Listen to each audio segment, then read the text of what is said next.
Good evening, everyone, and welcome to the American Indian Resource Center's annual observance of the National Day of Awareness for Missing and Murdered Indigenous Women and Girls, MMIWG.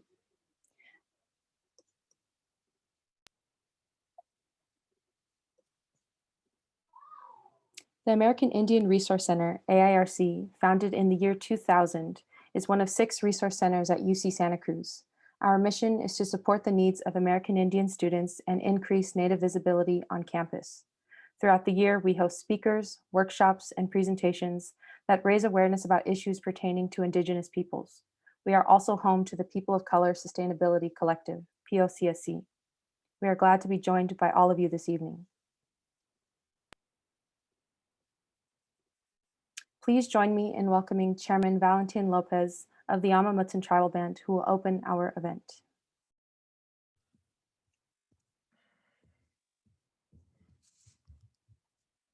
I want to say welcome and thank you all who are attending this event. It's a critically important event to all Indigenous communities. It's an issue that has been ignored and not dealt with and covered up for so long. And it's time to address them and to find out what the true history, the true stories are, to allow the parents of those missing and murdered and the family members to reach some, not closure, but to come to some, at least know the truth about what happened, and hopefully to find some level of comfort and healing in that. I know that when I was talking to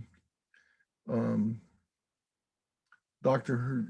Hernandez and the interns who are helping host this event, in that conversation, they said every one of them is affected by this issue. And our tribe, the Amah Mutsun Tribal Band, is affected by this issue. I should have started by introducing myself. My name is Valentin Lopez, and I'm the chairman of the Amah Mutsun Tribal Band. And our tribe is comprised of the Indigenous, of the descendants of the Indigenous peoples that were taken to Mission San Juan Bautista in Santa Cruz. Today I'm speaking from the territory of the Northern Valley Miwok in the town of Galt, which is just south of Sacramento on the 99. I'd like to open this event with a prayer and a song, and I'll do that now. Creator, we are here. Please hear our prayer. Creator, we thank you for allowing us to gather here today to discuss this tragic and important topic of missing and murdering Indigenous women and girls. It's a topic that has been with us since we can remember. And it's a topic whose time has come to actively address and bring to justice those responsible for it, to find ways to prevent it going forward, to find ways to heal and comfort those who were affected by it. Creator, women and girls are sacred. We all have a responsibility to recognize, protect, and help and work to maintain that sacredness in the way that we live our life and the decisions we make, and the way that we hold our ceremonies, and the way that we welcome them in with open hearts and open arms. Creator, I'd like to offer a song now. And it's a gathering song. It's a song that we sing when it's time to call people home. And today we're asking the missing and murdered women and girls to come home, to be with us, with their families here on Mother Earth, or to be home with their ancestors on the other side.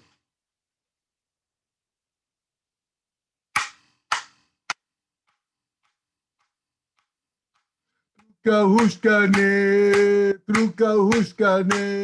tare.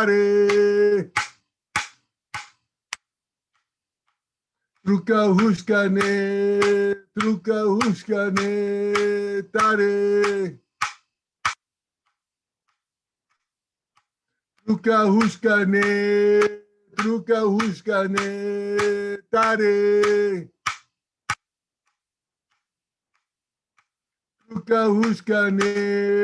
Truka huskane, tare. No le da neya, no le da neya. Truka huskane, tare. Truka huskane, tare. Truka huskane, tare. Truka huskane, tare. No le da neya, no le da neya. Truka huskane, tare. Truka huskane, tare. Truka huskane, tare. Truka huskane, tare. Oh, oh, ha.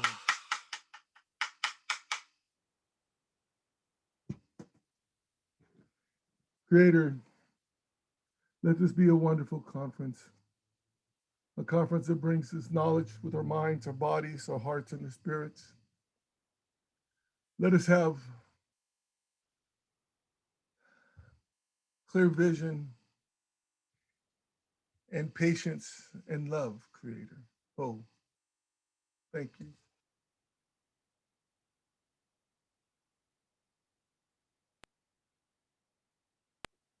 Thank you, Chairman Lopez, and thank you for being here with us tonight.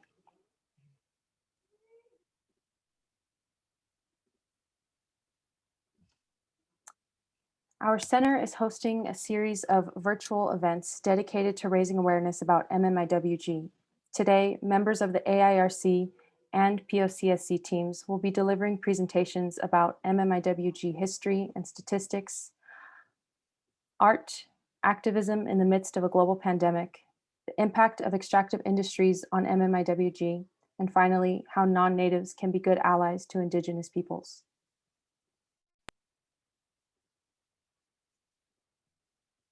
Because we will be discussing difficult and potentially triggering information, our friends from the UCSC Campus Advocacy, Resources and Education Office, CARE, are here to support us. CARE advocate Jamie will explain more about the services CARE provides.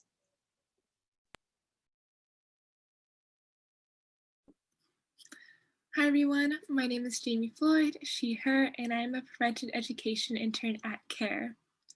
Because the content shared during these programs contains discussion and aspects of sexual and interpersonal violence, we want to remind you all that CARE is here for you.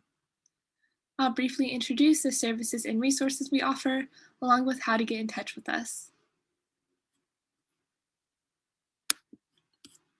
So CARE is the confidential resource on campus for prevention education, resources, and support services for sexual violence, dating/domestic violence, and stalking. We provide support services both for people who have been directly impacted by these issues and people who might identify as support persons or concerned community members. Our free advocacy is available to all campus affiliates, including students, staff, and faculty, and all of CARE's services are confidential and privileged. This means that we don't share any information with Title IX, the police, law enforcement, or other campus offices without a survivor's consent.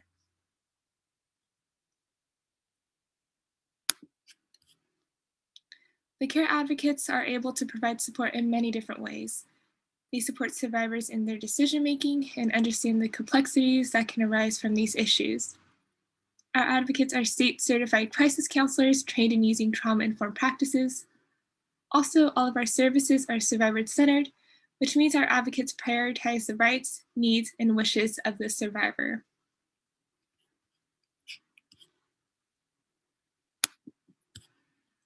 So CARE advocates provide holistic support services and help the survivor understand their rights and options. Advocates frequently provide ongoing emotional support and safety planning, as sexual violence can take away survivors' autonomy, and our advocates aim to help survivors restore a sense of power and safety and foster their long-term healing. Second, advocates can also help with academic accommodations and direct referrals to other campus resources like CAPS, select support, and more to meet survivors' needs. And finally, advocates support survivors' decisions, whether to report to the police, Title IX, or not to report. If a survivor does choose to report to either Title IX or the police, CARE advocates can be with survivors every step of the way through that process. That is just a basic overview of our advocacy services. So if you have any questions regarding what CARE offers, please feel free to reach out to us.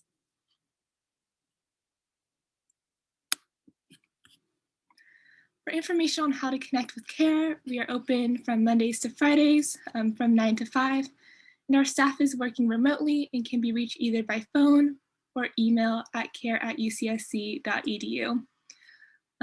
Here's our number, email again, and also webpage.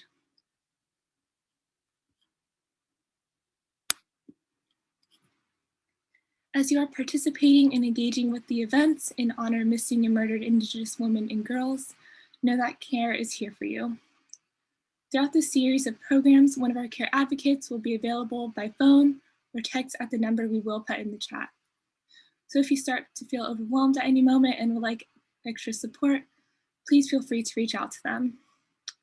I want to thank the AIRC staff and interns for all your work and energy in creating this program and for allowing me to share a little bit about CARE. I hope you all practice some self-care today, and thank you all so much for your time.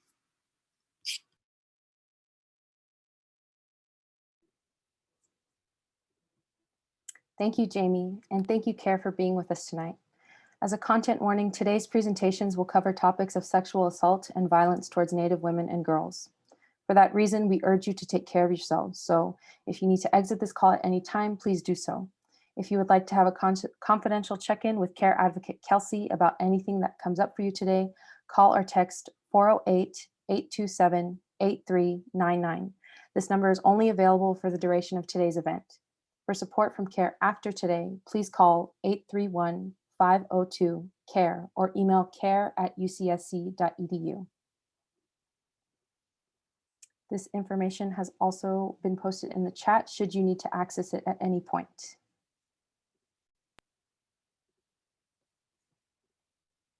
During tonight's event, we ask that everyone use the Zoom Q&A box to submit any questions you may have. We will have a Q&A session after all of the presentations have been delivered. We will do our best to answer your questions at that time. And now we will get started with the first presentation.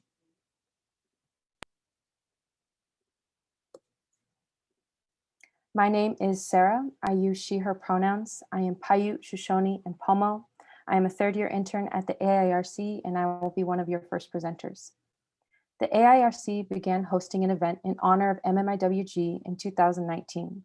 Our center is committed to spreading awareness about MMIWG with the intent of generating more visibility for the cause. It is our hope that one day an event like this will no longer be necessary. No more stolen sisters. I will now turn it over to Aurelie. Hi everyone, my name is Aurelie. I use she, her pronouns, and I am Maya Mam and Otomi from Mexico and Guatemala. I am an intern for the AIRC, and I will also be one of your presenters tonight.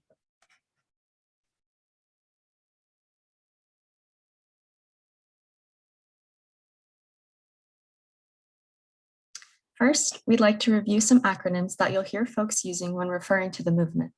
You may have encountered these on social media, in articles, press releases, or maybe you've never seen them before. MMIW stands for Missing and Murdered Indigenous Women. MMIWG stands for Missing and Murdered Indigenous Women and Girls. We will be using this acronym frequently throughout our presentation. MMIWG2S stands for Missing and Murdered Indigenous Women, Girls, and Two-Spirit People. MMIWG2ST stands for Missing and Murdered Indigenous Women, Girls, Two-Spirit, and Trans People. This acronym recognizes that violence is committed against our trans relatives as a high rate. It also offers a distinction between trans and two-spirit people, as these two identities are not the same. MMIP stands for Missing and Murdered Indigenous People. This acronym recognizes that Native men experience high rates of murder by police and face higher rates of violent victimization than any other race. MMIR stands for Missing and Murdered Indigenous Relatives. This recognizes that all Native people are being affected by this. And finally, MMIY, which stands for Missing and Murdered Indigenous Youth. If you have heard of any other acronyms, please feel free to drop them in the chat. We will take note of them.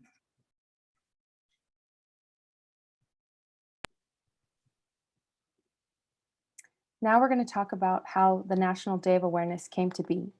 In 2018, the US Senate unanimously passed a resolution to make May 5th the National Day of Awareness for Missing and Murdered Indigenous Women and Girls.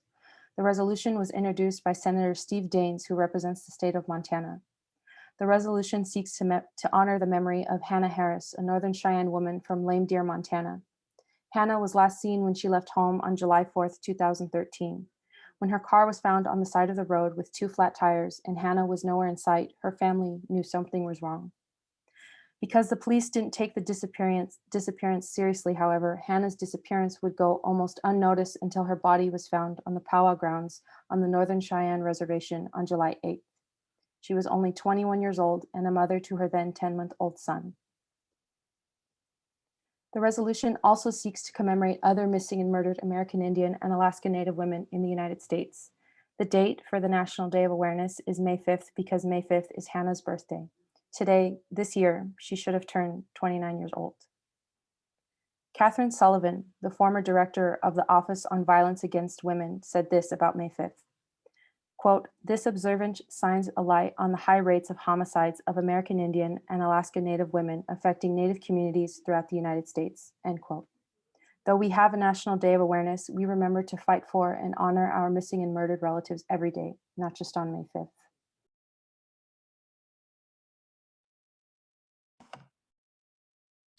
An important and foundational aspect of MMIWG and its roots is understanding the systemic mechanisms through which gendered violence is provoked as a means of genocide.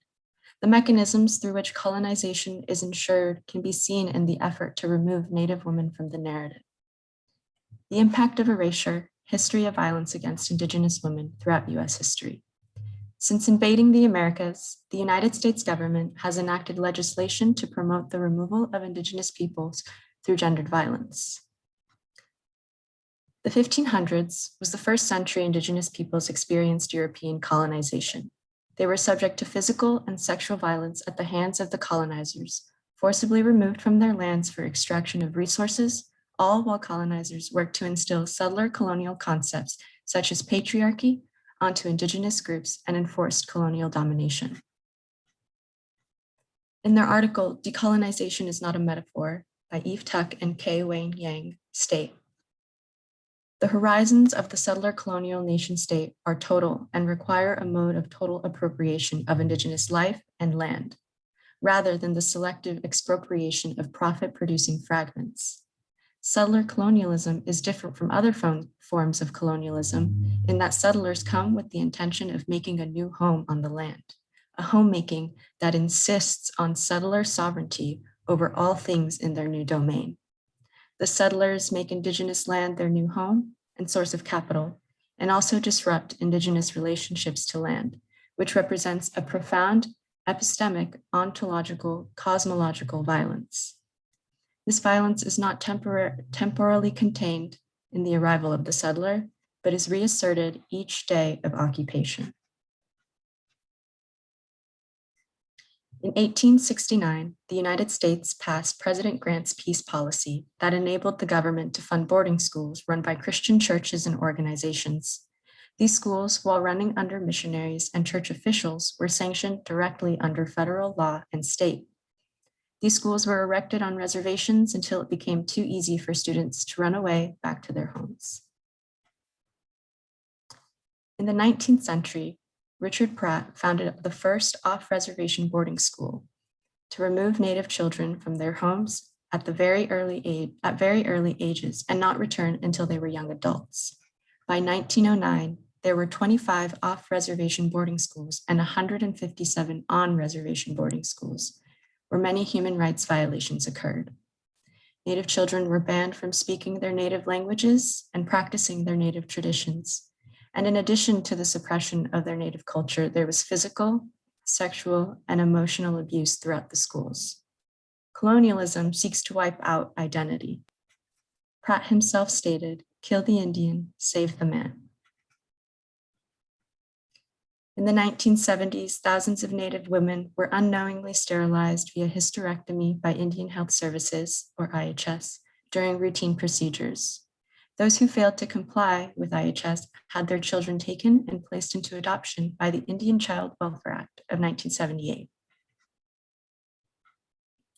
In her article, Reproductive Justice, Sovereignty, and Incarceration, Stephanie Lumsden states, "Controlling California Indian women's fertility is directly related to the state's and corporations' desire for Native peoples' ancestral lands, as well as settler paranoia that Native peoples will become so numerous that they take back their land."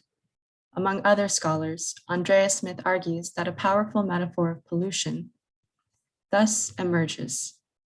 As the ability of Native women to reproduce the next generations of Native people continues to stand in the way of government and corporate takeovers of Indian land, Native women become seen as little more than pollutants, which may threaten the well-being of the colonial body. Preventative legislation such as the policy like the Indian Child Protection and Family Violence Prevention Act of 1990, which was meant to provide a registry for sexual offenders on Native reservations and mandated reporting, was never funded or implemented, and rates of sexual child abuse rose among Native Americans while stagnant with non-Natives. In the present, intentional erasure of Native American women in the media and mainstream culture causes the MMIWG crisis to continue at alarming rates with little to no coverage or attention. We see how the media plays a pivotal role in the discretion of missing and murdered Indigenous women and girls. There are gendered and racial disparities in news coverage of missing persons, both online and off. The importance of media coverage is present in their determination of who is and is not worthy of attention. The media shares ideas, images, and social representations to a mass audience. If any, the portrayal of Native American women in the media has given a fragmented perspective of indigeneity to the nation.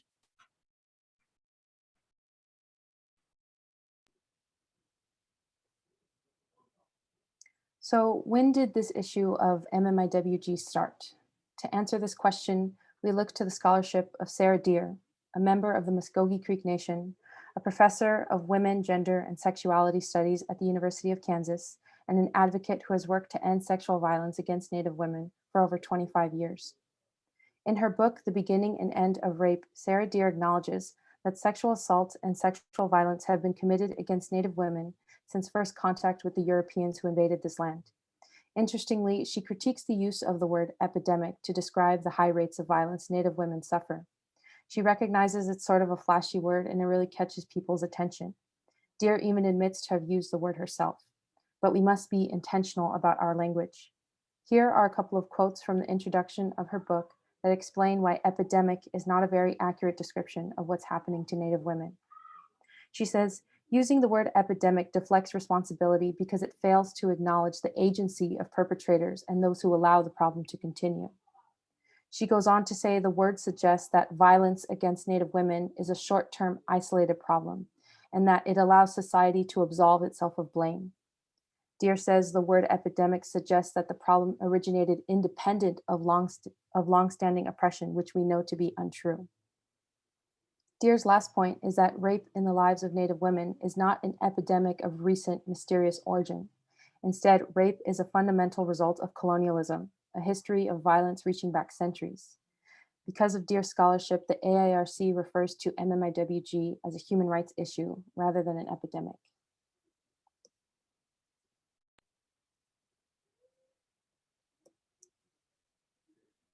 Here is a short clip of Sarah Deere speaking at a symposium in 2018 held at the National Museum of the American Indian in Washington, D.C. In it, she talks about how far back violence against Native women goes.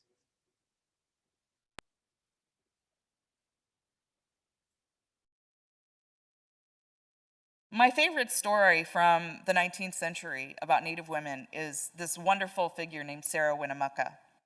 And Sarah Winnemucca was a Paiute woman who was a truth teller. And she was trying to raise money for a school for her children, the children of the Paiute people. She had some wealth and she had some knowledge. She spoke 5 languages, as far as those are the ones we know about. And she decided to try to raise money on the East Coast from sympathetic white East Coaster people. I don't know if that's a word, East Coast people. So she dressed up in her regalia. Sometimes the white organizers of her lectures called her a princess, which was not true, but she said, whatever, I can get in the door with. But what was so powerful about Sarah Winnemucca is that she wrote a book. She was the first Native woman in the United States to write a book. It's called Life Among the Paiutes, and it's still available today. In fact, it's out of copyright, so you can actually get free versions online. And her story, is nonfiction work called Life Among the Paiutes, The Wrongs and Claims, was a detailed book about everything that had been done to her people, everything that she had seen done to her people as a result of colonial power and control. And what's so powerful about this book is that Sarah Winnemucca in 1883 is writing explicitly about sexual violence being perpetrated against her people, her sisters, her aunts, the community. And I find that inspirational because in 1883, it wasn't safe for white women to be talking about rape and sexual assault. And yet here we have a Native woman, one of the most marginalized faces on the continent, who is not only speaking about it, but writing about it as well. And that gives me hope.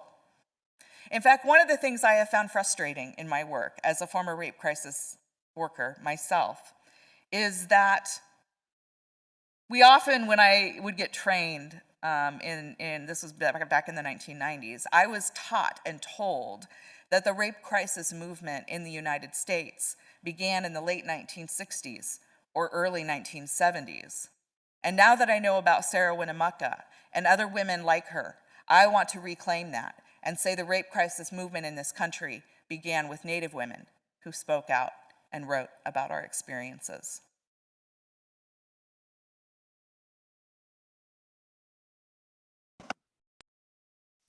We're now going to share some statistics. Though these numbers are daunting, we share them with you in the hopes that you'll understand the magnitude of this problem and the devastating impact it is having on our communities.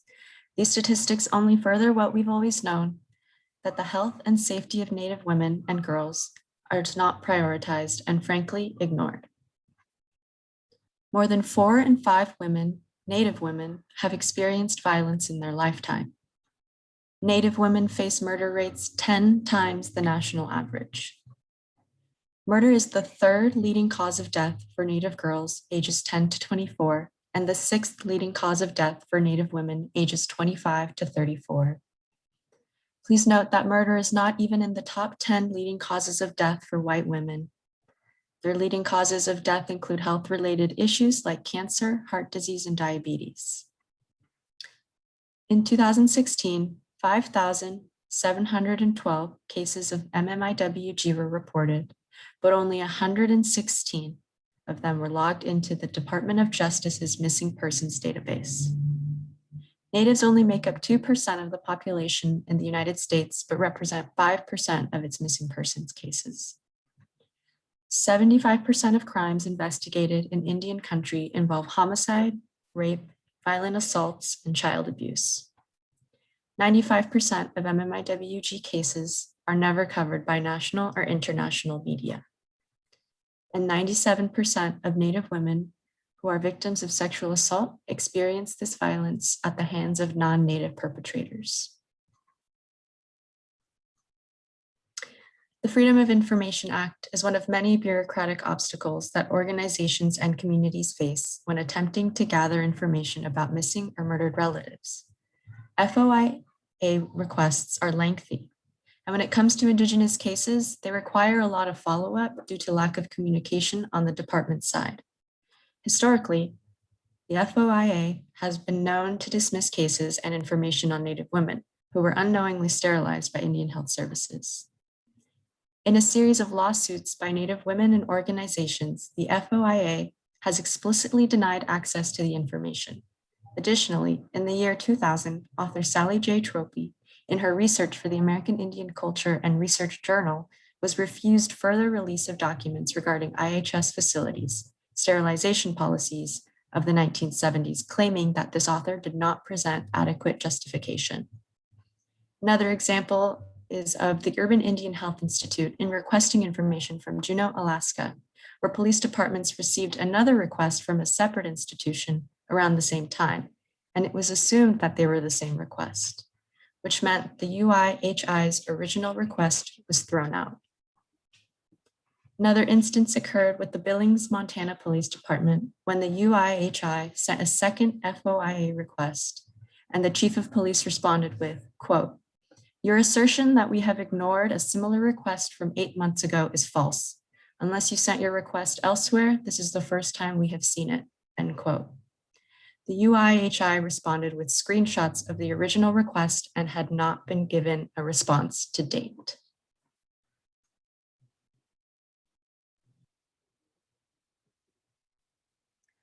In addition to the issues of underreporting, issues of jurisdiction also play a significant role in perpetuating the issue of MMIWG.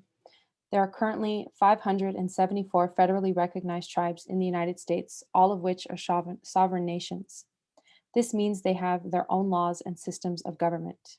Now, because tribes are sovereign nations, this creates a scenario in which the federal government, tribal police, and state police are competing for jurisdiction over cases involving tribal citizens. If you'd like a visual of the issues of jurisdiction, our team has agreed that the movie Wind River, though difficult to watch, does a good job of demonstrating this. On the screen, we have a landmark case and two pieces of legislation that contribute to the complexity of tribal law and the issues of jurisdiction. In 1885, the Major Crimes Act was passed by the United States government. This act gave the federal government jurisdiction over cases involving murder, manslaughter, rape, assault with the intent to kill, arson, burglary, and larceny. So if a Native person commits one of these crimes, the case is within the jurisdiction of the federal government. This act took authority away from tribal courts. In 1978, the case of Oliphant versus the Suquamish Indian tribe determined that tribal courts do not have inherent criminal jurisdiction to try and punish non-Indians. Additionally, tribes may not assume such jurisdiction unless specifically authorized by Congress. Again, we see authority being taken away from tribal courts. And finally, in 1953, Congress enacted Public Law 280, which enabled states to assume criminal and civil jurisdiction over cases in Indian country. Previous to the enactment of Public Law 280, these matters were dealt with in either tribal and or federal court. So this was essentially a transfer of power from the federal government to the state government. And once again, authority is being taken away from tribal courts.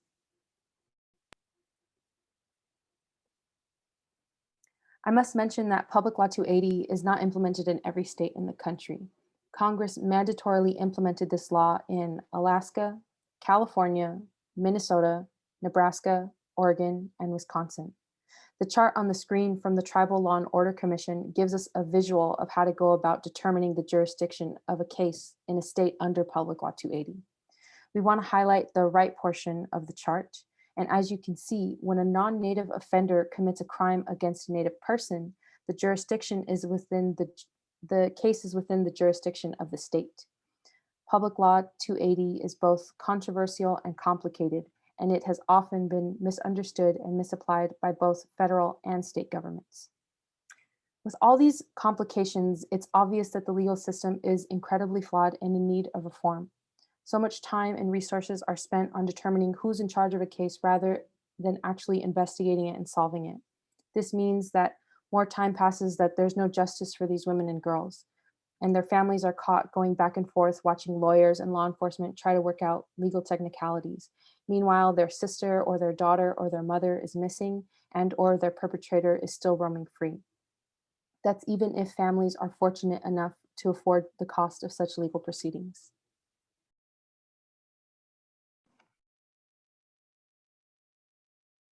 If we want justice in the American legal system, we have to push for legislation to be passed and enforced. Here, we will highlight some pieces of state legislation that have been passed in recent years. Though politicians have worked at the state and national levels to get these passed, we must acknowledge the relentless efforts of the Native communities in these states who have constantly put pressure on their local and state governments to create legislation in the first place. Savannah's Act of 2018, also known as the MMIWG Art, was named after Savannah Greywind, a 22-year-old woman of the Spirit Lake Nation in North Dakota. She was 8 months pregnant when she was killed in what is known as a baby snatching case. Her neighbors, a white couple, conspired against her to kill her and take her baby. The act was introduced a few months after her death. It directs the Department of Justice to review, revise, and develop law enforcement and justice protocols to address missing and murdered Native Americans. It calls for annual meetings between U.S. attorneys and Indian tribes to discuss sexual violence against Native women. It provides new training and technical assistance for tribal police, and it also requires that a new database be created in order for the U.S. to collect accurate data on MMIWG cases. Savannah's Act was signed by the US President and became public law in October 2020. Savannah's Act, however, does not apply outside of reservations. Here is a video of Representative Norma Torres of California speaking to Congress in regard to Savannah's Act in 2018. However, there is still no reliable way of knowing how many Native women go missing each year, because the databases that hold statistics of these cases are extremely outdated and in need of reform. Congress hasn't paid attention to the lives of Native American women. That is why I joined Senator Heitkamp in introducing Savannah's Act earlier this year, named after Savannah Greywind, a pregnant 22-year-old North Dakota woman and member of the Spirit Lake Nation who was murdered in 2017. Savannah's Act would require the Department of Justice to finally keep a nationwide database of missing and murdered Native women. This is a common sense. It passed the Senate unanimously last month.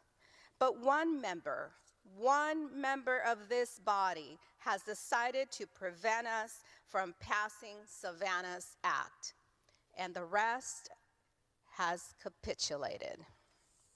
One member standing in a way of finally doing the right thing for Native women, American women, women who are victims of crime. Shameful. And shame on this body for allowing this and not taking this last week of the 115th Congress to finally bring about some justice to these cases. Now, One thing that this body, the 115th Congress, has been really good for in the face of tragedy has been moments of silence. And that is why today I want to take some time that we have left to have a moment of silence. Mr. Speaker, I would like my colleagues to join me in a moment of silence for Savannah.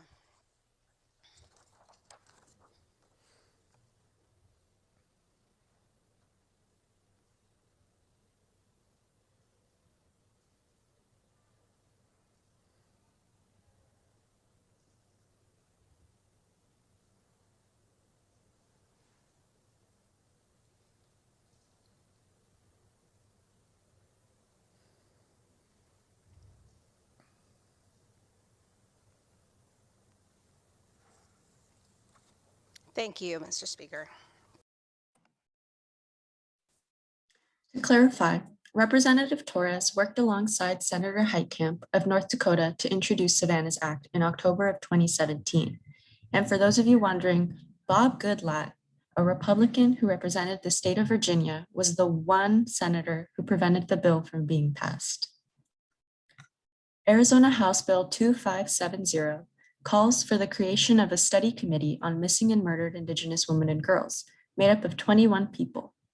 The committee will consist of law enforcement officers, Arizona's Native American tribes, family members of the murdered and missing, and victim advocates. This act was passed with unanimous support and was approved by the governor in May of 2019. Hannah's Act of 2019 was named after Hannah Harris, whom we discussed earlier. It authorizes the State Justice Department to assist with the investigation of all missing person cases and to employ a specialist who would act as a liaison between families and law enforcement agencies. It was signed into law May 2019. Washington House Bill 1713, also known as the Missing and Murdered Indigenous Women Bill, passed unanimously. It will improve law enforcement's response to missing and murdered Native American women by increasing intergovernmental coordination. This bill went into effect September 2019. Oklahoma House Bill 3345, Ida's Law, directs the Oklahoma State Bureau of Investigation to coordinate with the U.S. Attorney's Office and the U.S. Department of Justice to obtain federal funding and coordinate efforts to address the issue of missing and murdered Indigenous persons in Oklahoma. The measure is named for 29-year-old Ida Beard from El Reno, a citizen of the Cheyenne and Arapaho tribes who went missing in 2015 and has never been found. This bill was just signed into law by Governor Stitt on April 20th, 2021.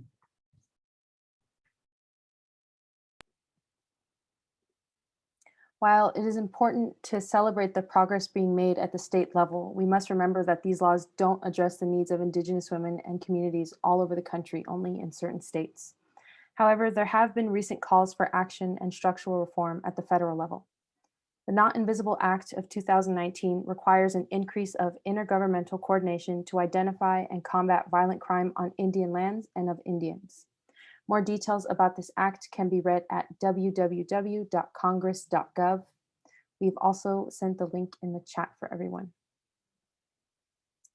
In November 2019, the US President signed Executive Order 13898, known as Operation Lady Justice. This order established a task force on missing and murdered American Indians and Alaska Natives. According to their website, the task force aims to enhance the operation of the criminal justice system and address the concerns of American Indian and Alaska Native communities regarding missing and murdered people, particularly missing and murdered women and girls. You can read more about Operation Lady Justice on their website. The link has been posted in the chat.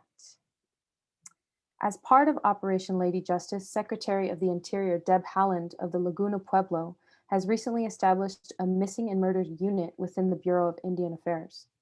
The unit focuses on analyzing and solving missing and murdered cases involving American Indians and Alaska Natives. It will work to leverage tribal, federal, state, and local law enforcement agencies and other stakeholders as necessary to investigate and solve cases. For more information about the Missing and Murdered Unit, you can visit the Bureau of Indian Affairs website. We've posted the link in the chat for everyone. These are the actions being taken at the federal level. We will be sure to follow the progress of this task force closely as we move forward.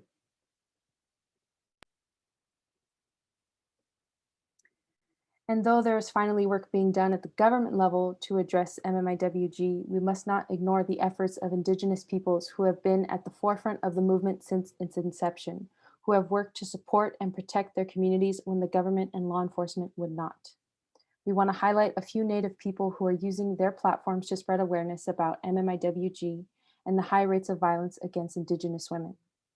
Jordan Daniel is a member of the Lower Brule Sioux tribe. She is a long-distance runner who uses her running platform to raise awareness about MMIWG. She is most known for her participation in the 2019 Boston Marathon, during which she had a red hand painted on her face along with the letters MMIW painted down her leg in honor of missing and murdered Indigenous women. She ran 26 miles that day and stopped at each mile to recite the name of a Native woman who had been missing or was murdered and pray for them. She continues this practice today for all her races and has even started her own community organization called Rising Hearts, which works to elevate Indigenous voices and causes through organizing, programming, and collaboration. Jordan has been an inspiration for young Native women and girls everywhere, like Rosalie Fish. Rosalie, a member of the Cowlitz tribe, is a track and field runner who has personally experienced the disappearance and death of Native women in her family. When she was just 3 years old, her aunt disappeared from home and was later found in a creek. After hearing about Jordan and the Boston Marathon, Rosalie decided she wanted to make a difference and raise awareness for MMIWG. Fish was inspired by Jordan and ran with a red handprint on her face and body at her state championship meet in Washington. That day, she ran for the members of her family and community who had disappeared or been murdered. She ended up placing first in 3 of the 4 races she competed in. And today, Rosalie is a runner at Iowa Central Community College and will continue her career at the University of Washington next fall.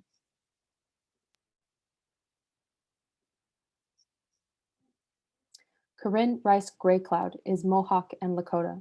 She lives on the Rosebud Indian Reservation in South Dakota. She is a journalist with powwows.com, the executive director of the Buffalo Project, and was previously the program coordinator for the Minnesota Indian Women's Sexual Assault Coalition. She currently provides education nationwide on culture and land back movements and has spoken at Google, Facebook, Walmart, and universities across the nation. She is a voice in the community working to raise awareness on human trafficking in Indian country and has spoken on human trafficking panels regarding MMIW. In 2020, last year, Corinne launched Rice Consulting LLC, the only diversity, equity, and inclusion consulting firm owned by a Native American woman, which focuses on Native American diversity, equity, and inclusion initiatives. You can follow her on Instagram and TikTok at MissCorinne86. Dr. Pamela Palmeter is a Mi'kmaq citizen and member of the Eel River Bar First Nation in northern New Brunswick, Canada. She has been a practicing lawyer for 22 years and is currently a professor and the chair in Indigenous governance at Ryerson University. Dr. Palmeter has been studying, volunteering, and working in First Nation issues for over 30 years on a wide range of social, political, and legal issues like poverty, housing, child, family services, treaty rights, education, and legislation impacting First Nations.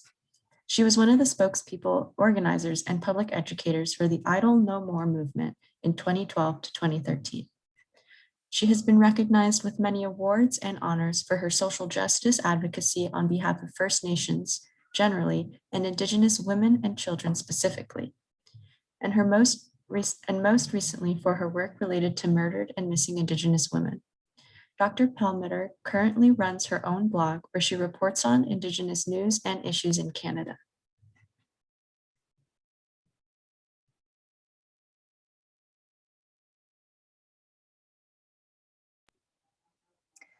Dr. Thomasina Chupko is an Afro-Indigenous advocate for Indigenous and African American women, co-chairwoman of the Healing Symposium, a recipient of the National Center for American Indian Enterprise Development 40 Under 40 Award, and founder of Indigenous Intentions. She is an enrolled member of the Seminole Tribe of Florida.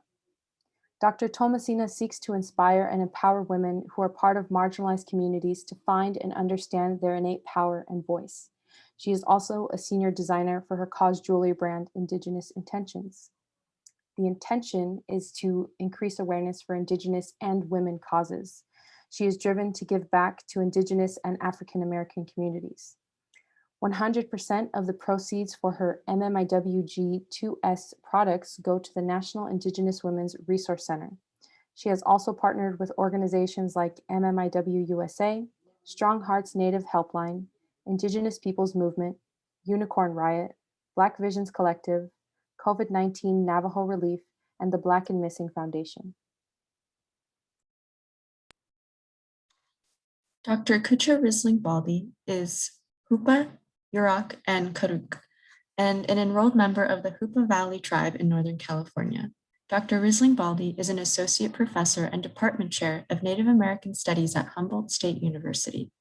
Her research is focused on Indigenous feminisms, California Indians, and decolonization. She received her PhD in Native American Studies with an emphasis in feminist theory and research from UC Davis, and her MFA in creative writing and literary research from San Diego State University. She is also the author of a popular blog that explores issues of social justice, history, and California Indian politics and culture. In 2007, Dr. Risling-Baldy co-founded the Native Women's Collective, a nonprofit organization that supports the continued revitalization of Native American arts and culture.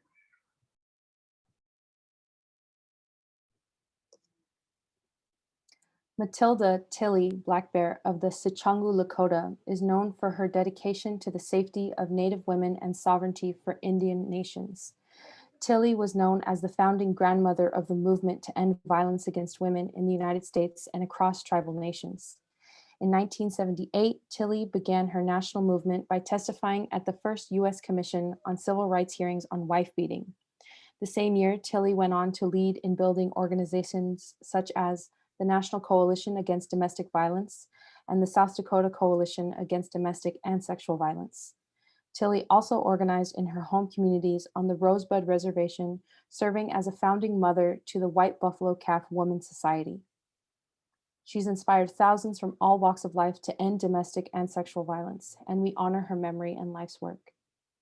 The National Indigenous Women's Resource Center made a short documentary on the White Buffalo Calf Women's Society called Beyond the Sheltered Doors. It is available for free on YouTube. And we have also linked it in the chat for those who would like to learn more about the White Buffalo Calf Women's Society and the impacts Tilley made while there.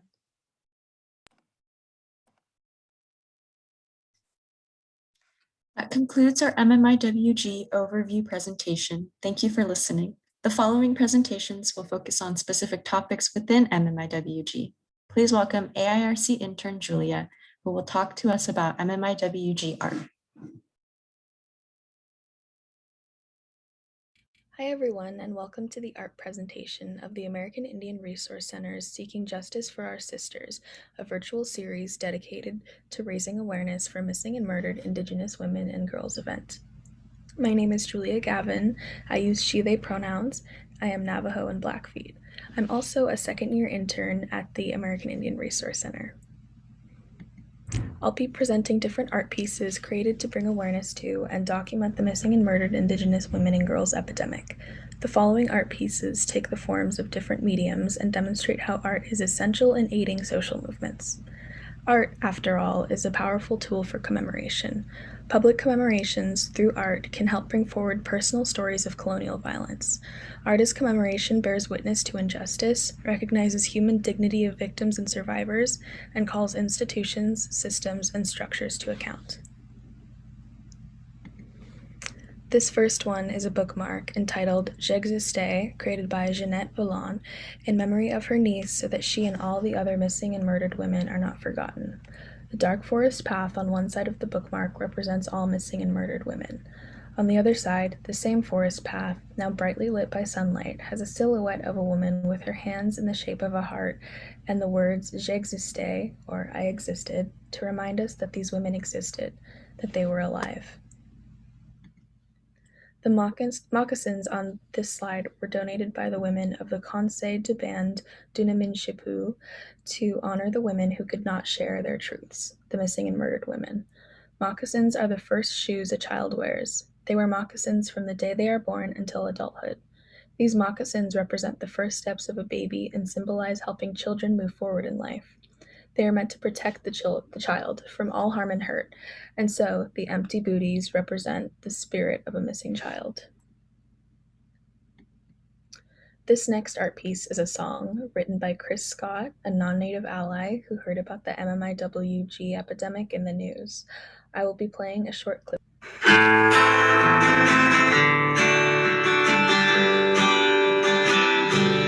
Out on the highway,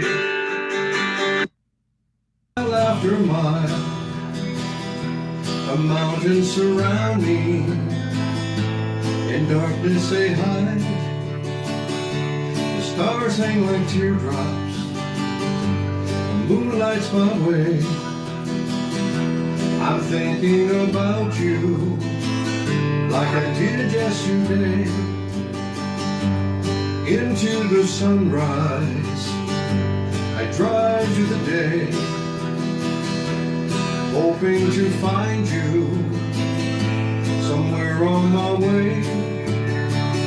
I will never stop searching, I refuse to forget how broken my heart was the day that you left.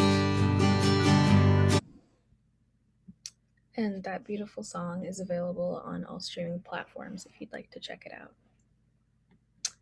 So this next piece is a stained glass piece made by Micmac artist Pauline Young, and she unveiled this piece commemorating missing and murdered Indigenous women and girls a little while ago at Mount Allison University. She said of the piece, "I hope that one day people will be sitting at a dinner table talking about it, joining the Facebook pages on MMIWG and sharing the pictures, and pressuring law enforcement everywhere to take this seriously. It is time to read, learn, and speak up with us so that we can decrease the numbers of missing and murdered women and eliminate the crisis altogether." This photography exhibit is entitled Dignity, the Strength of Indigenous Women.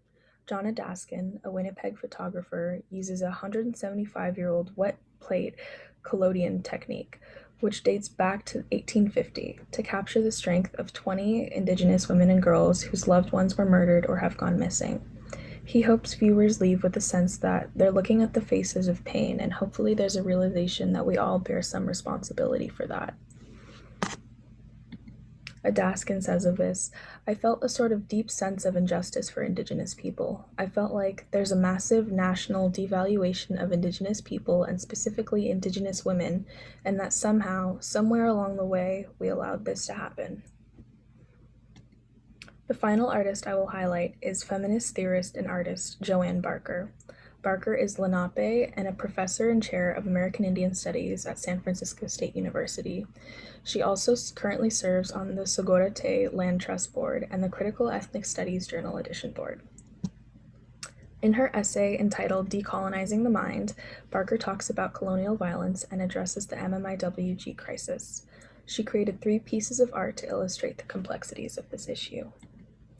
The first piece is called Sky Woman's Work is Never Done, which articulates the way in which U.S. imperial, colonial, and environmental violence is directly related to sexual violence committed against Indigenous youth and women. She says of this, "In too many ways, environmental violence against the lands is impossible to extrapolate from the sexual violence committed against Indigenous women and youth. For Indigenous communities in North America, the links between land and body create a powerful intersection, one that, when overlooked or discounted, can threaten their very existence." This next piece is called 1 in 3 and represents the accepted statistic in the United States that 1 in 3 American Indian and Alaska Native women will experience sexual violence in their lifetimes. As reported by the Stolen Sisters campaign in collaboration with Amnesty International in Canada, Indigenous women reported rates of violence, including domestic violence and sexual assault, 3.5 times higher than non-Indigenous women. Studies suggest that assaults against Indigenous women are not only more frequent, but they are often also more particularly brutal. According to another government survey, young First Nations women are 5 times more likely than any other woman to die as a result of violence. This next piece may be triggering for some due to its discussion of a case regarding violence against a pregnant woman, so just a gentle reminder to take care while listening. Barker's last piece is entitled For Savannah, which is dedicated to Savannah LaFontaine Greywind. As discussed in Sarah and Aurelie's presentation, on August 2017, Savannah LaFontaine Greywind, a 22-year-old who was 8 months pregnant, went missing from her apartment complex. She was a member of the Spirit Lake Dakota tribe. On August 27th, her plastic-wrapped body was found in the Red River, just outside of Fargo. A preliminary autopsy determined that she had died of homicidal violence. It is unclear how, but her baby girl survived her mother's death and is now in full custody of her father, Ashton Matheny. Meanwhile, 2 of LaFontaine Greywind's neighbors have been charged with the murder, and this was also a baby snatching case. The case recalls the hundreds, if not thousands, of cases of missing and murdered Indigenous women in Canada and worldwide. All of these art pieces are vital in creating visibility for the movement. They also serve to memorialize and remember our lost community members in love and support. Thank you for listening, and enjoy and take care while watching the next presentations.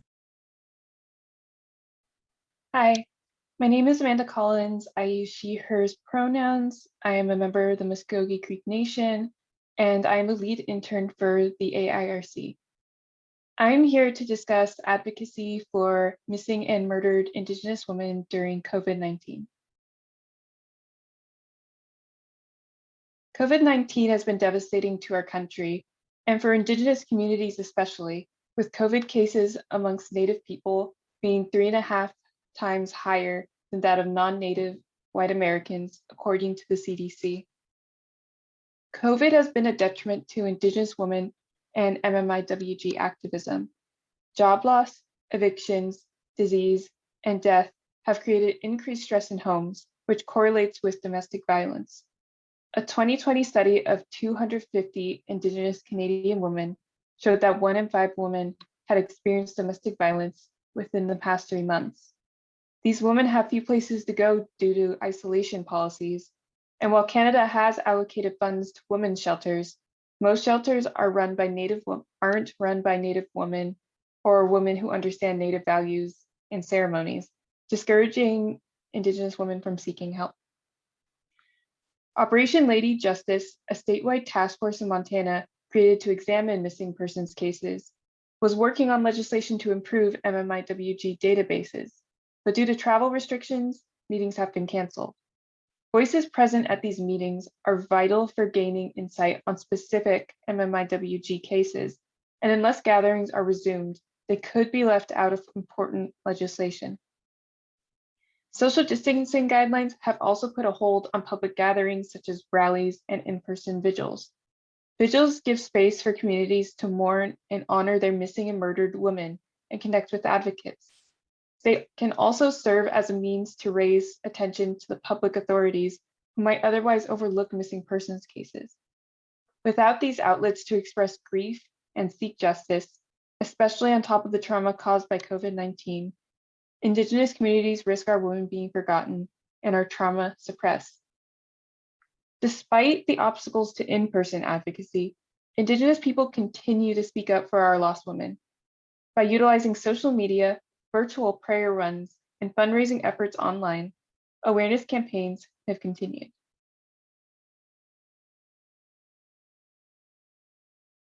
Social media is a convenient tool for advocates as information can be spread from safe distances and have a further reaching impact compared to in-person methods. Photos with information about women who have gone missing, educational flyers, and MMIW organizations are just some of the resources that can be shared on social media. Anyone with access to the internet has the opportunity to contribute to raising awareness. On May 5th, the annual day of MMIWG Remembrance, some women will post selfies of a red handprint over their mouths or painted onto their masks. This represents the violence and silenced voices experienced by Native women and a call for Native and non-Native communities to spread awareness. Non-Native allies and Natives are also encouraged to wear red on May 5th to spread awareness. One social media trend that has gained a lot of momentum for MMIWG advocacy was the 2020 Canadian Twitter campaign, #I'mNotNext. This hashtag parallels the #AmINext campaign, where women posted pictures of themselves on Twitter with a sign asking, "Am I next?" to invoke urgency in the public about MMIWG. #I'mNotNext veers away from the portrayal of Native women as perpetual victims of violence and reclaims our sense of strength and urgency and agency. The concept originated from the #I'mNotYourVictim campaign created by the sex workers and advocates fighting Bill 36, which criminalizes sex work and further stigmatizes and isolates sex workers fighting for their rights. While MMIWG advocates have been reluctant to include sex workers as part of the movement for fear of perpetuating stereotypes of docile, passive Native women, sex workers are an important part of the narrative of MMIWG and, like the campaign states, are fighting for their rights to be treated with dignity, not as rescue projects. Both of these Twitter campaigns are important because both campaigns were initiated by women to show that women, Two-Spirit, and trans individuals are actively resisting violence in their communities. TikTok has been a very popular tool to spread awareness for many folks during quarantine, and this includes MMIWG advocates. While videos are short, they are very engaging and have gained a large audience during COVID-19. One viral TikTok video that has gained a lot of traction was posted on May 8th, 2020 by Michaela Ofield, known on TikTok as Emotions Not Found. She has posted dozens of videos that spread awareness about MMIWG. Their most popular video depicts her with the red handprint over her mouth, the symbol of Indigenous women silenced by violence and kidnapping, while lip syncing to the song Remember Me by Fawn Wood. The caption reads, "If you see this duet, please spread awareness of the murdered and missing Indigenous woman." The viral hit has gained over 2.2 million views and inspired many MMIW-related TikTok posts from advocates and allies alike. Here are some of those videos.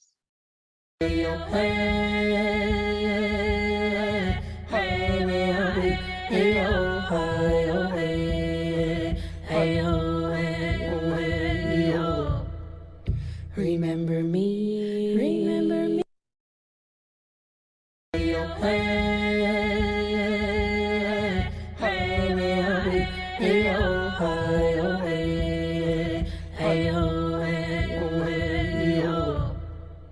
Remember me, remember me.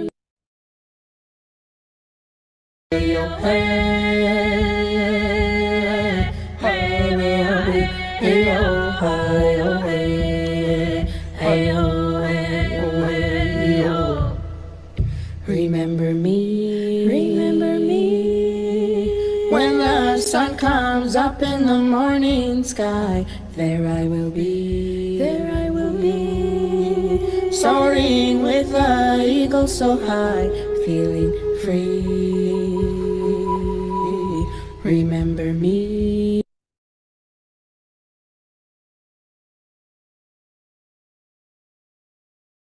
Next, I will talk about prayer runs in the MMIWG community. Another form of advocacy has been prayer runs. Prayer runs are an important part of Native culture. People of all ages, vocations, and ethnicities can come together in community and take direct, nonviolent action on behalf of missing and murdered women. While running is certainly not a solution to the prevalent endangerment of Native women, the connection to tradition and community it provides empower us to continue our fight for justice. While COVID-19 has hindered large group gatherings, folks have found alternative ways to continue prayer runs. Verna Volkner, a Navajo runner and MMIW advocate, started running in 2009 as a means to lose weight, and it soon became a way for her to discover herself and speak out for others. When she saw how few Native runners there were on Instagram, she started the organization Native Women Running to inspire her fellow sisters and increase visibility. Along with posting many educational TikToks regarding MMIWG, Faulkner holds annual prayer runs in honor of women, trans, and two-spirit and grieving families on the front lines working to end the epidemic of violence. This year, as a way to safely involve folks in remembering our missing and murdered sisters, she has created a Race at Your Own Pace virtual run where folks can film themselves walking, jogging, or running alone or with their families.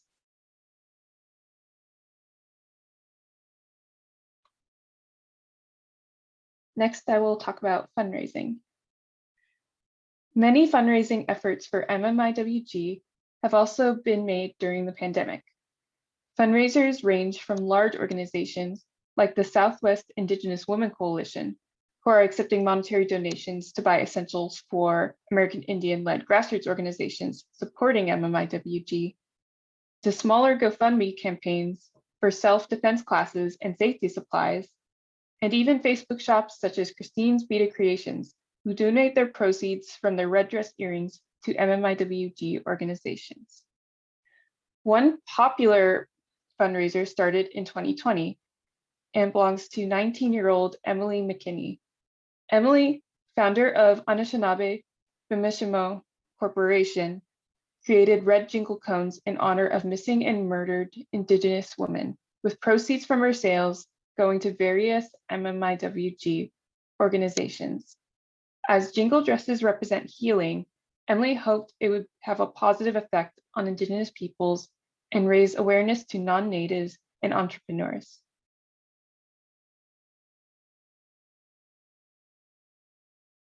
While COVID-19 has put a stop to many projects this year, it has not put a stop to advocacy for missing and murdered Indigenous women and girls. Efforts to support families experiencing the loss of their loved ones and spread awareness to folks about MMIWG are as prominent as ever. Hopefully, by the end of this pandemic, gatherings that were held remotely can continue in person, and online MMIWG awareness efforts will have reached a larger audience. It is our hope that this micro presentation has planted a seed of awareness of the many different advocacy movements happening online, and we encourage you to get connected and find more.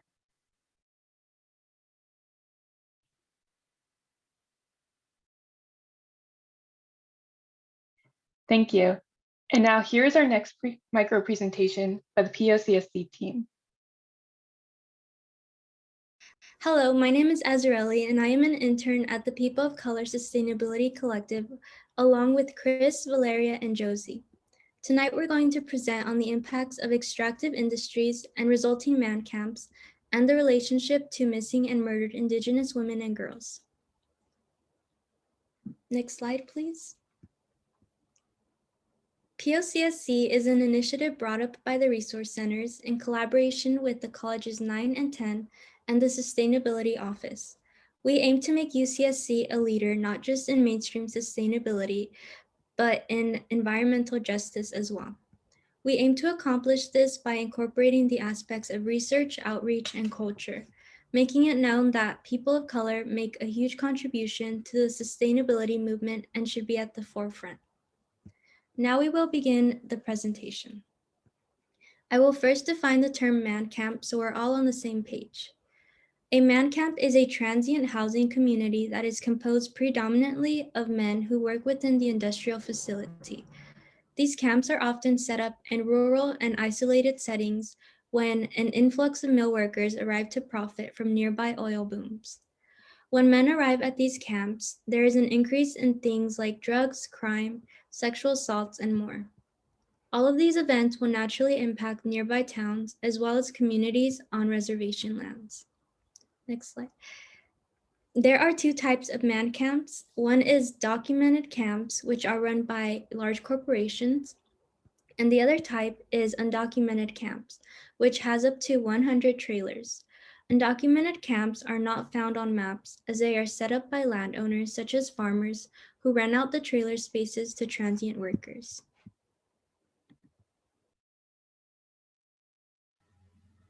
Hello everyone, my name is Valeria and I will now describe the term extractive industries. And as Areli mentioned, the industrial facilities end up housing man camps, and with these they exploit natural resources for the use in the production of energy and materials that underwrite modern society.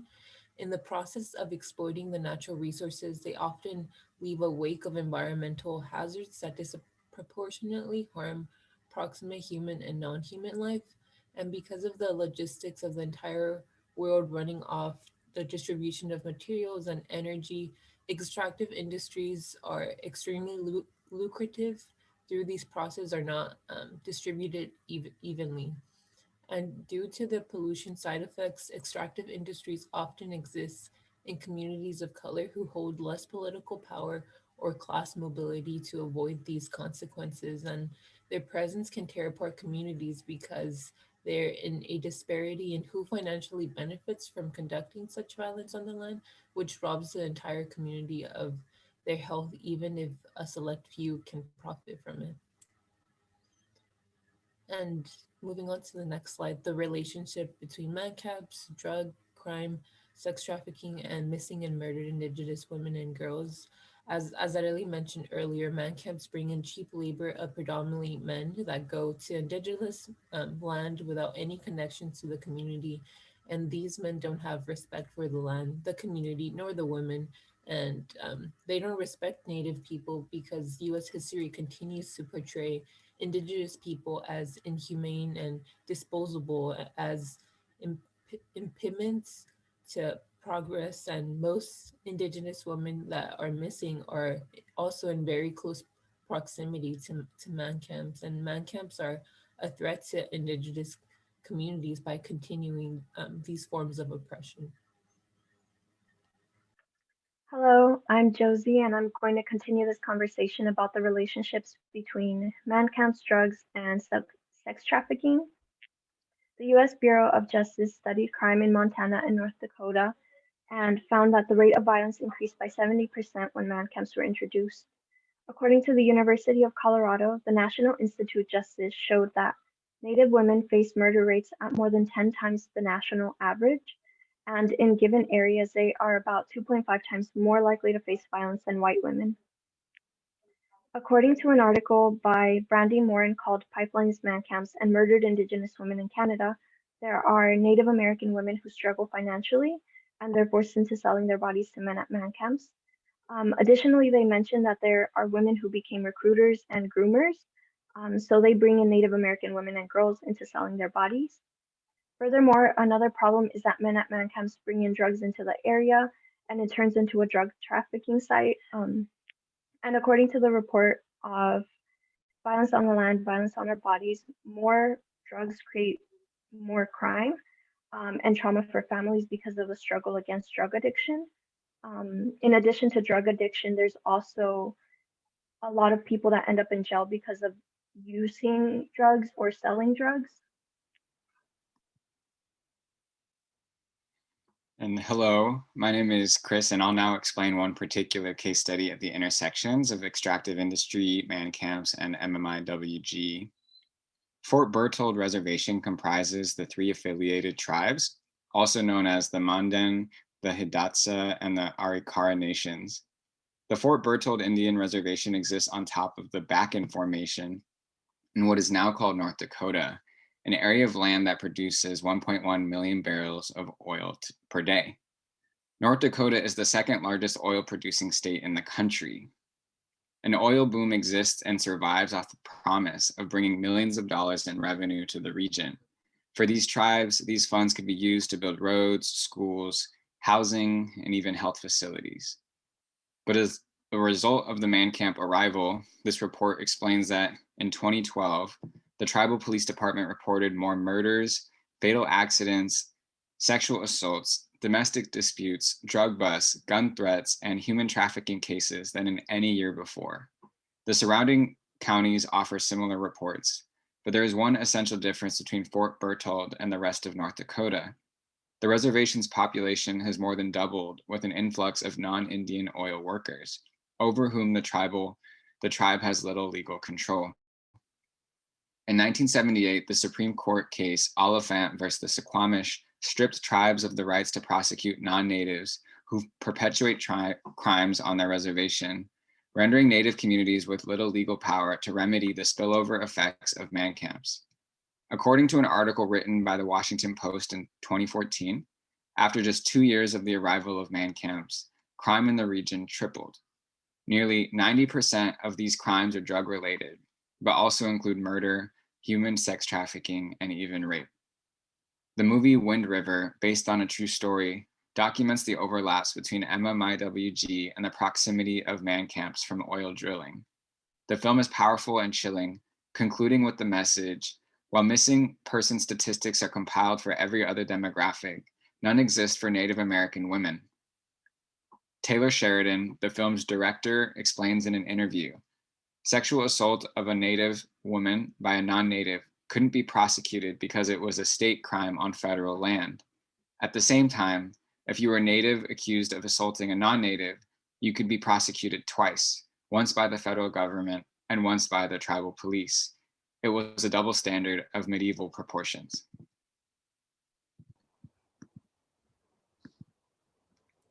Another such case study takes place in Canada. In October of 2019, the Coastal GasLink pipeline was granted an extended permit for the 670-kilometer pipeline. The request for the permit was granted despite the findings of Canada's National Inquiry on Missing and Murdered Indigenous Women. It was found that the construction project caused violent crimes against Native women and children, as well as two-spirit individuals, to increase. Communities in the area have been impacted by higher crime levels, drug-related offenses, sexual assaults, and more. Before the project construction began in the area, the Wet'suwet'en Nation learned about a proposed man camp that would house more than 400 transient workers just a few miles away from the Unistoten camp, which is an Indigenous reoccupation of Wet'suwet'en land. As of 2019, 9 of 14 work camps were in operation, and in 2020, more were built. The man camps were planned to be set up 40 miles away from the Highway of Tears, a known location where over 80 Native women and children have disappeared or have been found murdered since the beginning of 1970.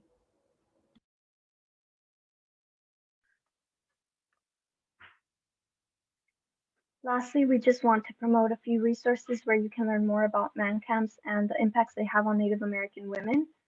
So we have a few documentary and movie suggestions, some book suggestions, and some articles that are really helpful.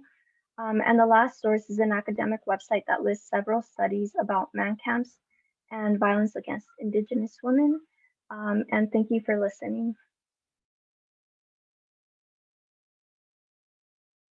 Hi everyone, my name is Mariah Kelly Huron, and I'm a citizen of the Comanche Nation. I'm also the graduate student intern for the American Indian Resource Center at UC Santa Cruz. Hi everyone, my name is Tani Henningsen and I'm Kongkao Maidu of Moortown Rancheria. I'm a first-year transfer student here at UCSC and an intern for the AIRC. For our presentation, we're going to address a few ways in which non-natives can engage in activism related to MMIWG and avoid overstepping boundaries while participating in this work.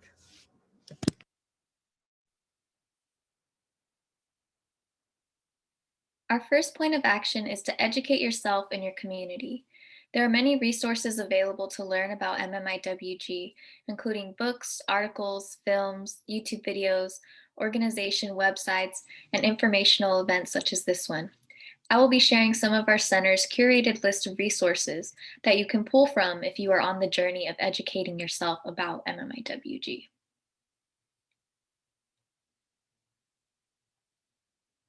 Listed on this page are some book and film recommendations we suggest you look into.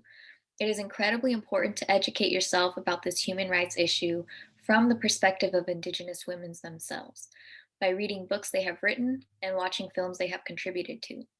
These resources will be available in our resource guide as well for you to refer to later on. Another way to learn more about MMIWG is to check out the websites of organizations who are working to end gender-based violence in Indigenous communities. Some organizations we highly recommend you utilize and support are the Urban Indian Health Institute, led by Abigail Echohawk.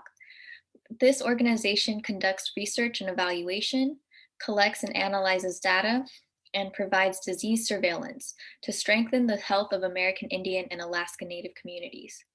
Next is the National Indigenous Women's Resource Center. This is a nonprofit organization dedicated to ending violence against Native women and children that uplifts the voices of grassroots advocates, offers culturally grounded resources, technical assistance, training, and policy development to strengthen tribal sovereignty. And last, we have Sovereign Bodies Institute, led by Executive Director Anita Lucchese, which builds on Indigenous traditions of data gathering and knowledge sharing to create, decimate, and put into action research on gender and sexual violence against Indigenous peoples.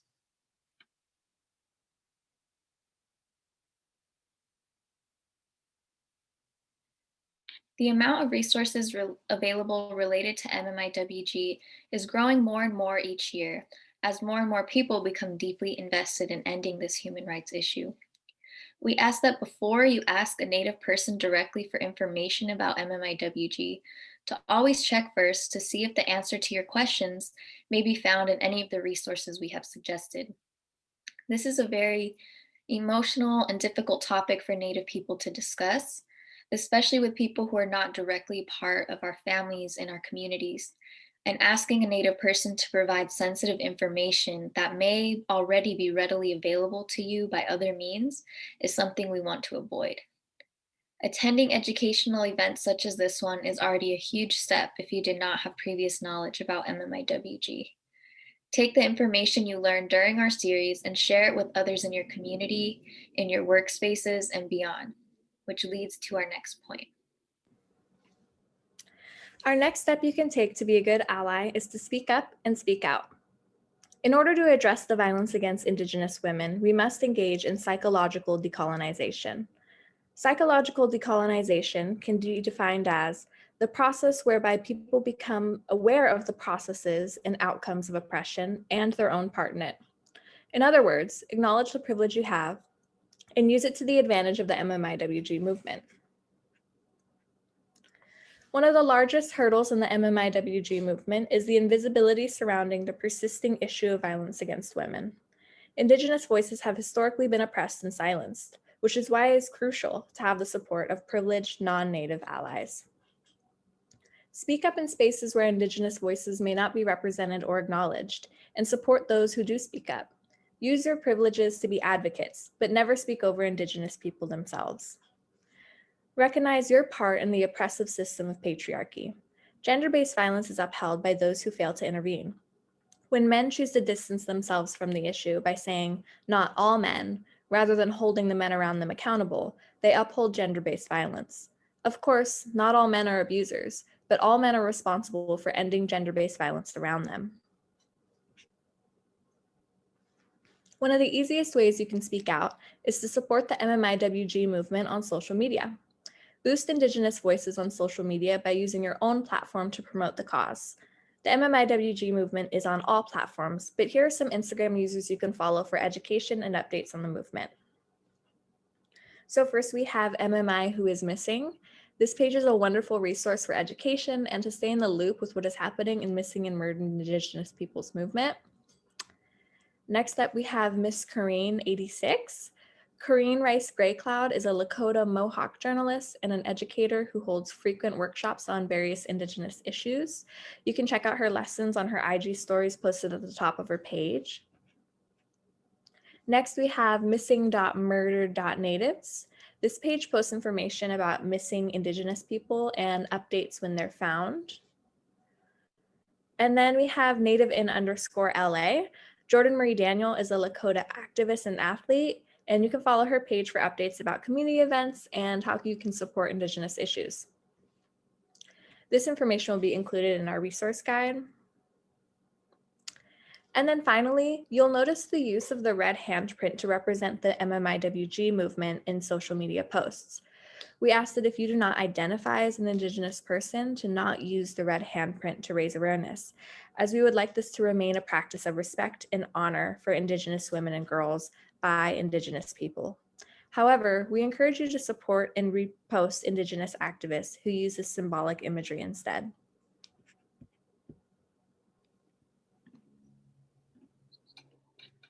Our next point is to make monetary donations and volunteer your time to Indigenous-led movements. Please refer to the many Indigenous organizations, authors, activists, artists, vendors, and so forth, which we have referred to throughout our MMIWG series, and which will be listed in our resource guide as well. If you have the financial means, donate your money to these organizations and individuals so that they are able to continue doing the very important work that they do. Always know whose land you are on, wherever you live, where you work, and where you visit as a guest. Get in touch with local Indigenous activist organizations and resource centers, and volunteer when and where you can. If there is a call for folks to come out and support a Native-led movement in the street, show up and put in the work to support in whatever way they need. And be mindful of not overstepping any cultural boundaries as a non-Native person present in these spaces. We ask that you keep in mind that justice to Indigenous peoples often means something very different from the definition of justice that is rooted in colonial structures of governance and settler law. It is important to keep in mind that the issue of MMIWG is deeply rooted in systems of white supremacy, such as settler colonialism, land dispossession, land exploitation, toxic masculinity, policing, and so forth. One powerful form of justice for Indigenous women who are healing from these generational historical traumas is land rematriation, or the returning of land to Indigenous peoples, particularly to the care of Indigenous women and femmes. The Sagoreate Land Trust in the Bay Area provides local residents with the opportunity to voluntarily contribute to a land tax, known as the Shumi land tax. This is an opportunity for settlers to provide monetary support to the returning of Native land to the care of Native women, which in turn provides a safe and educational environment for Indigenous women and girls to thrive amongst a supportive community.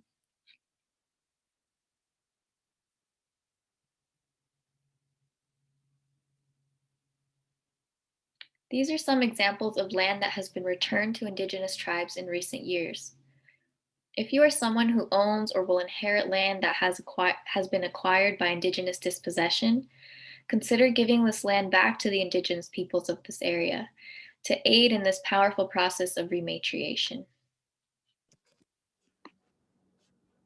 In order to be a good ally, we ask that you do not participate in cultural appropriation. The most common example of appropriation we see is dressing up like a Native woman or wearing a Native headdress. It may not seem like an obvious connection to some people at first, but wearing misrepresentations of Indigenous cultural regalia as a costume or dressing up as a sexy Indian is incredibly harmful. Aside from the blatant disrespect and ignorance of Indigenous traditions, it contributes to the dehumanization of Indigenous women and femme relatives and perpetuates and feeds an underlying urge some have to prey on Native women. As disturbing as it sounds, building on fantasies of conquering the Native women leads to the fulfillment of them. This is the result of hundreds of years of white supremacism and patriarchy. Instead of wearing appropriated Native costumes and clothing, support Native designers and artists in order to appreciate the beauty of our culture without appropriating it and contributing to the oppression of Indigenous women. And finally, we ask that you always listen to, believe, and support Indigenous women, girls, and Two-Spirit folks. Offer support monetarily, offer safe spaces, transportation, and so forth. Unfortunately, the persisting issue of MMIWG still receives very little attention outside of Native communities. We cannot continue to be the only ones speaking up about this issue, because if so, there will never be any concrete, meaningful changes. So please take the information you learn in our series and share it with others. In other words, be a compassionate human. Make sure the women in your community are safe and supported. Thank you. Now my fellow intern Aurelie will continue with the remainder of the presentation. Hi, everyone. Thank you for attending our event. As you can see, we are a bit over, so we will not be doing a live Q&A session, but we are still taking questions and we'll try to answer them for the remainder of the time. Thank you for attending the first day of our MMIWG event series. Please join us for our second series, our second event series for tomorrow from 4 to 5:30 p.m. We will hear from the Human Rights Investigations Lab of the Americas, who will present their findings from a 7-month investigation of MMIWG cases in the Northern California region. And please join us on Wednesday, May 5th from 4 to 5:30 p.m. for a conversation with artist Jamie Black, creator of the Red Dress Project. The Red Dress Project focuses on the issue of missing and murdered Indigenous women across Canada. It has been installed in public spaces throughout Canada and the US as a visual reminder of the staggering number of women who are no longer with us. May 5th is also the National Day of Awareness for MMIWG, so we encourage you to wear red that day. We'd like to acknowledge our campus partners, the UCSC Campus Advocacy Resources and Education Office, CARE, the Division of Student Affairs and Success, KZSC 88.1 FM, the Human Rights Investigations Lab for the Americas, and the Mary Porter Cessnon Gallery.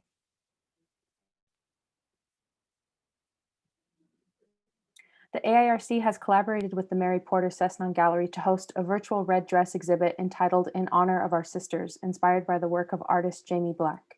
You can check it out at art.ucsc.edu/Cessnon/MMIWG or scan the QR code on the screen with your phone's camera. And we've also sent the link to the exhibit in the chat for everyone.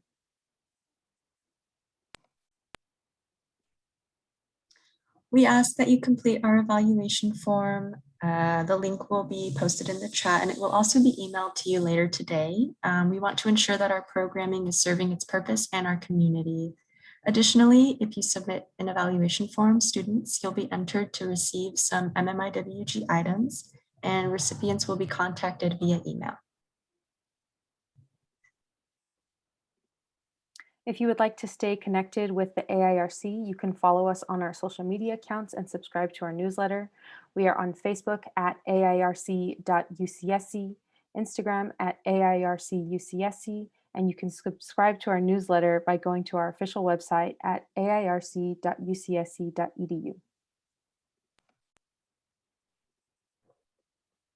The AIRC team has also created a resource guide that includes recommended readings, books, movies, organizations, and information sharing opportunities for those who wish to take a deeper dive into this human rights issue. MMIWG is a complex and involved movement that requires an understanding of settler colonialism and Indigenous knowledge. We have provided free readings in this guide in the hopes of encouraging allyship, education, and awareness. You can use the link posted in the chat to access this guide. Today's event would have not been possible without our program coordinator and the in-house Zoom expert, Jenzy Ortiz, who worked to organize tonight's event, and our director, Dr. Hernandez. We also want to take a moment to recognize the AIRC and POCSC teams for their work on tonight's presentations, with a special thanks to our MMIWG committee.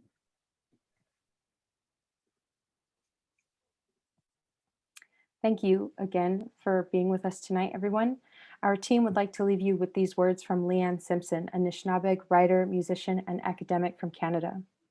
Gender violence is central to our ongoing dispossession, occupation, and erasure, and Indigenous families and communities have always resisted this. We've always fought back and organized against this. Our grandparents resisted gender violence. Our youth are organizing and resisting gender violence because we have no other option. Take care, everyone, and see you tomorrow. Hey,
mine, baby, I promise to never look away.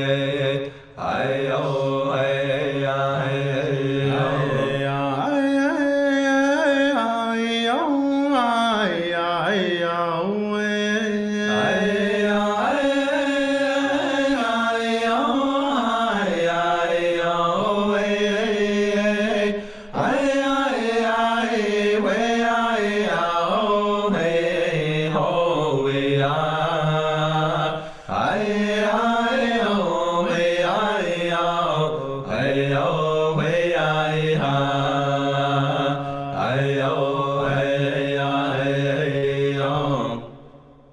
Pretty lady, I know you have so many eyes on you. Look into mine, baby, I promise to never look away. I-oh,